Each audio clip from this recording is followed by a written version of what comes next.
샬롬, 우리 하나님께서 오늘도 저와 여러분들을 붙드시고 영적으로 언제나 일깨워 주시기 바랍니다. 오늘 하나님께서 우리에게 주시는 말씀은 히브리서 제5장 1절에서 14절까지의 말씀입니다. 지구상에 사는 모든 사람들은 죄인입니다. 듣기 거북스럽겠지만 어쩔 수 없습니다. 죄인입니다. 죄라고 하는 것은 하나님의 목적에서 이탈했다, 벗어났다는 의미입니다. 하나님은 보시기에 좋았더라. 하나님의 기쁨을 위하여 이 땅을 만드시고 우주 만물을 만드시고 그 가운데 하나님의 형상과 모양을 따라 사람을 만드셨거든요. 순전히 하나님의 기쁨을 위해서 이 모든 창조의 사역을 하신 것입니다. 그런데 인간이 타락하게 되죠. 하나님의 명령에 불순종하면서 죄를 짓게 됩니다. 그 죄를 원죄라고 얘기하죠. 우리의 조상인 아담이 그 같은 죄를 지었습니다. 그러므로 그의 후손인 우리 모두에게 그 같은 원죄가 유전된 거예요. 그래서 이 땅의 모든 사람들은 죄인입니다. 죄값은 사망이라고 분명히 말씀하세요. 하나님과 단절된 그 상태가 결국 영적인 죽음입니다. 버젓이 살아있지만 하나님을 모르고 살아요. 내 인생이 어디로 가는지 인생의 방향과 목적을 이해하지 못하고 살아요. 단순히 이 세상에 먹고 마시고 즐기고 이것이 목적이 되어서 인생을 흘려보냅니다. 불행한 일입니다. 더 나은 목적이 있습니다. 영적인 목적이 있죠. 그것이 뭡니까? 하나님을 영원토록 즐거워하고 그를 기뻐하는 것입니다. 다시 말하면 하나님의 영광을 위해서 저와 여러분들은 존재하는 거예요. 하나님의 기쁨을 위하여. 이것이 하나님의 목적이었지 않습니까? 어떻게 가능합니까? 유일하게 우리의 죄를 씻어낼 수 있는 것, 용서받을 수 있는 것, 이것은 예수 그리스도 안에서 속죄를 받는 길 외에는 없습니다. 하나님 우리 사랑하셔서 독생자 예수님을 이 땅에 보내주시고 죄 없으신 예수님을 십자가에 달게 하십니다. 그리고 우리의 죄를 대속하게 하신 거죠. 우리는 믿음으로써 그 십자가의 공로를 힘입어 죄의 문제를 해결받고 하나님의 자녀로 담대하게 하나님 앞에 나아갈 수가 있게 된 거예요. 이게 놀라운 은혜라는 거예요. 이게 한량없는 하나님의 은혜요 축복이라는 것입니다. 다른 게 없습니다. 이게 복입니다. 여러분, 견고한 믿음 안에 소중하게 믿음을 소중하게 여기며 주님께 붙어있는 저와 여러분들이 될 수 있기를 바랍니다. 오늘 본문 말씀은 대제사장에 대한 말씀을 주십니다. 대제사장은 하나님과 백성들 사이에서 제사에서 중보적인 아주 중요한 역할을 했던 사람이 바로 대제사장입니다. 그런데 그도 사람입니다. 사람이라면 그도 죄인이란 얘기입니다. 대제사장으로서의 모든 사역들을 감당함에 있어서 그도 역시 속죄를 받아야 되는 그런 절차가 필요했던 것입니다. 여러분, 대제사장이 얼마나 소중한 직분이냐. 아무도 못 들어가는 지성소에 들어가는 신분을 가진 사람이에요. 특별히 하나님께서 불러내셔서 그 모든 책임을 맡겨주신 사람이에요. 백성들을 위해서 속죄의 제사를 드릴 수 있는 유일한 사람이에요. 그 정도로 대제사장의 신분은 존귀했던 것입니다. 그렇지만 그도 역시 자신을 위한 속죄의 제사가 필요했던 연약한 죄인 중에 한 사람에 불과했다. 이것을 성경은 이렇게 밝히고 있습니다. 1절 말씀입니다.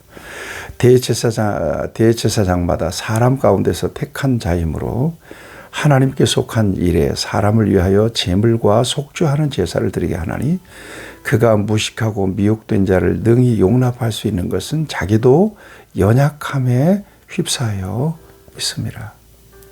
그러므로 백성을 위하여 속죄의 제를 드림과 같이 또한 자신을 위하여도 드리는 것이 마땅하니라. 이렇게 성경은 증거하고 있습니다.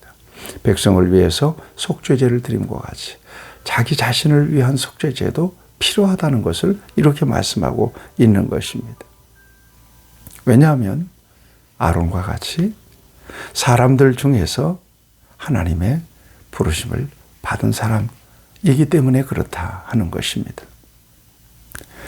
이 대제사장, 아론과 같은 대제사장, 사람들에게들 중에서 소위 콜링을 받은 이 대제사장과 예수님을 5절 이하에서 비교하고 있습니다. 예수님은 어떤 분인가?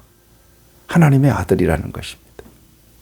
멜기세덱의 반차를 따르는 제사장이라는 것입니다. 멜기세덱은 어떤 사람이에요? 성경을 통해서 아브라함을 축복한 사람 아니겠습니까? 나의 왕은 의로우시다. 나의 왕은 의로우시다라고 하는 그런 뜻을 가진 사람이 바로 멜기세덱이고 살렘 왕입니다. 살렘 왕이라고 성경은 이렇게 그래서 의와 평화의 왕으로 오시는 예수 그리스도를 예표하는 사람이 바로 멜기세덱이었습니다. 멜기세덱의 반차라고 하는 말은 멜기세덱을 잇는다는 의미예요.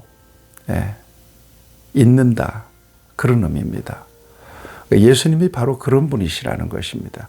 멜기세덱의 반차를 따르는 제사장이라 하셨으니 그는 육체에 계실 때에 자기를 죽음에서 능히 구원하실 이에게 심한 통곡과 눈물로 간구와 소원을 올렸고 그의 경건하심으로 말미암아 들으심을 얻어 그가 아들이면서도 받으신 고난으로 순종함을 배워서 아들이면서도 받으신 고난으로 순종함을 배워서 아들이었지만 고난을 통해서 십자가를 지기까지 순종하신 분이 바로 예수님이시라는 것입니다.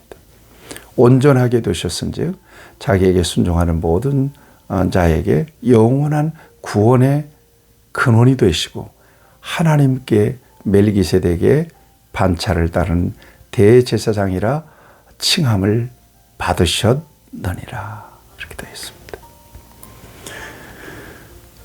멜기세덱을 이어서 예수님이 대제사장이 되셨는데 사람들 중에서 뽑아낸 아론과 같은 대제사장과 대제사장 되시는 멜기세덱을 잇는 예수님과 이렇게 대조하게 되는 거예요.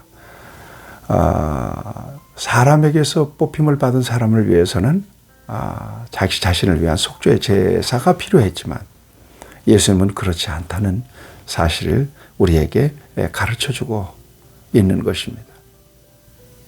예수님에게는 죄가 없으시기 때문에 그렇습니다. 죄 없으신 예수님이 우리의 모든 죄를 대속할 수가 있었던 것입니다. 이 같은 사실을 오늘 성경은 우리에게 보여주고 있는 것입니다. 그리고 오늘 본문의 멜기세덱에 대해서는 조금 더 설명을 합니다. 멜기세덱은 앞에서 말씀드렸죠. 오늘 히브리서 기자는 설명하기가 어렵다. 이렇게 표현하고 지나갑니다. 요거는 좀 단단한 음식을 먹고 믿음이 좀 장성한 사람들에게 설명이 가능하다. 이렇게 지나갑니다. 그렇지만 멜기세덱은 의의 왕, 평강의 왕이신 예수 그리스도를 예표하는 대제사장이었다는 것을 저와 여러분들이 이해하고 이 말씀을 통해서 저와 여러분들이 좀 주목해 봐야 될 것은 속죄의 제물이 필요 없는 의의 왕, 평강의 왕이신 예수님이 우리의 대제사장이 되셔서 단번에 우리의 죄를 대속하셨다는 사실입니다. 여러분, 그 은혜 속에 저와 여러분들이 있다는 것을 기억하시면서 하나님께 감사하고 오직 유일하게 예수 그리스도 안에서만 이 같은 속죄함이 있다는 것을 여러분 다시 한번 자각하면서 예수님께 집중하며 저와 여러분들이 어떤 신분을 가졌는지 저와 여러분들의 신분을 살피면서 우리 주님 만나는 그 순간까지 이 믿음으로 넉넉하게 승리하는 저와 여러분들이 될 수 있기를 축복합니다. 하나님 아버지, 죄 없으신 예수님께서 대제사장이 되셔서 우리의 죄를 대속해 주셨습니다. 그러므로 우리가 속죄함을 얻어서 하나님 앞에 나아갈 수가 있게 되었습니다. 이 같은 귀한 은혜를 일생에 우리의 마음에 간직하고 감사하며 찬송하며 마지막 순간까지 이 믿음의 길을 걸어갈 수 있도록 성령께서 우리를 도와 주시옵소서. 예수님의 이름으로 기도하옵나이다. 아멘. 여러분들을 축복합니다.